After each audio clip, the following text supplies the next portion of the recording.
ছোট্ট শিশু রামিসা, আমার সন্তান, আপনার সন্তান। সেই রামিসার বাসা আমার এখান থেকে মাত্র 30 টাকা রিক্সা ভাড়া।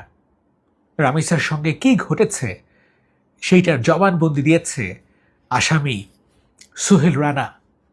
শুনলে শরীরের লোম দাঁড়িয়ে যায়, শুনলে চোখের পানি আর থামানো যায় না। কি পরিমাণ পাশবিকী নির্যাতন, অত্যাচার করা হয়েছে রামিসার সঙ্গে। পুরো ঘটনাটি রামিসার সঙ্গে ঘটিয়েছে সোহেল রানা এবং সহযোগিতা করেছে স্ত্রী স্বপ্না আক্তার। একটা ছোট্ট শিশু, তার বয়স 8 বছর, ক্লাস 2তে পড়ে, তার সঙ্গে যে অমানবিক, পাশবিক, নৃশংস ঘটনা ঘটেছে, তার সহযোগী একজন নারী, যিনি কিছুদিন পর মা হবেন, সেই নারী তার সঙ্গে জড়িয়ে আছে। সকাল 9:30 মঙ্গলবার, গতকাল 19 তারিখ, সকাল 9:30 সিঁড়ি দিয়ে নামছিল রামিসা। স্বপ্না আক্তার তাকে ফুসলিয়ে নিয়ে যায় ঘরে। রামিসাদের পাশের ফ্ল্যাটে থাকত সোহেল রানা, তার স্ত্রীকে নিয়ে, তার দ্বিতীয় স্ত্রীকে নিয়ে থাকত।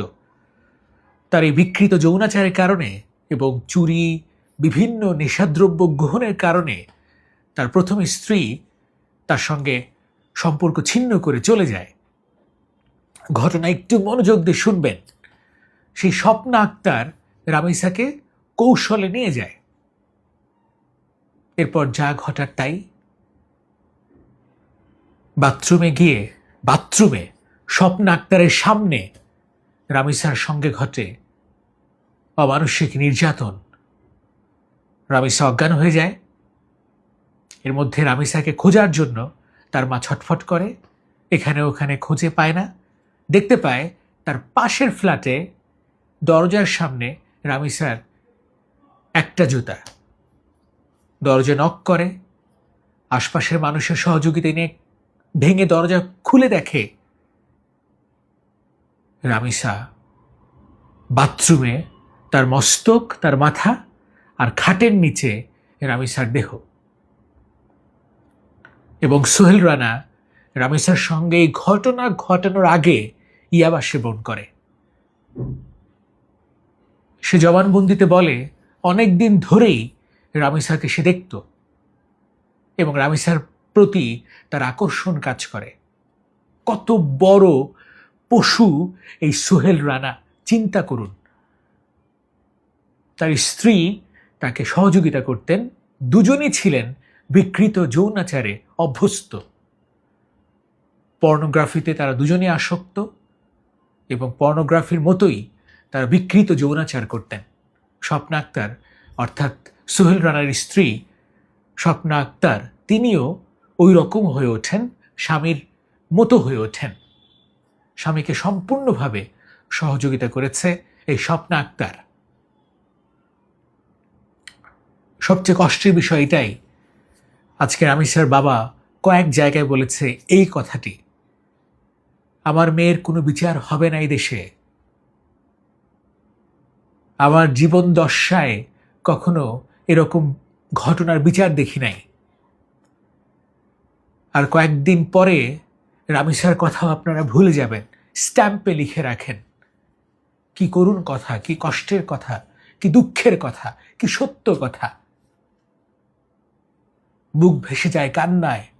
আজকে আমি যত বাচ্চা দেখছি, শিশু দেখছি, মনে হয়েছে দে আর রামিসা।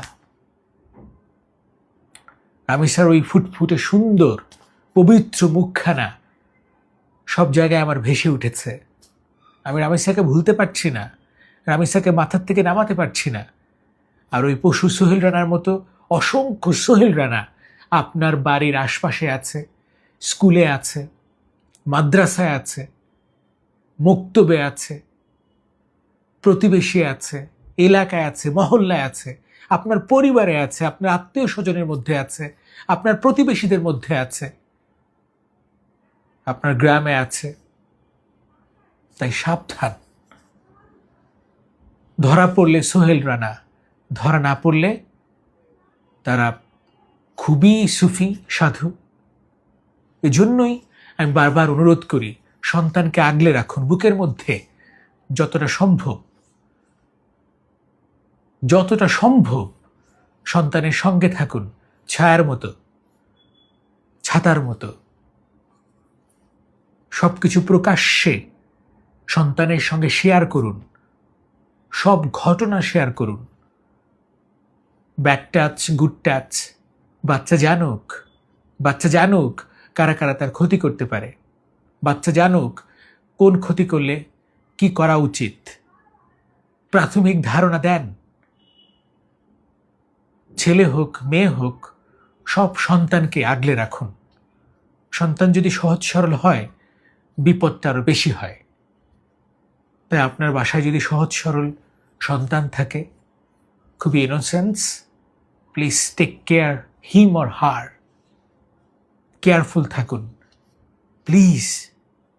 আর কোন রামিসা, আর কোনো সন্তান, আমাদের সন্তান যেন অঘটনের শিকার না হয়, প্লিজ।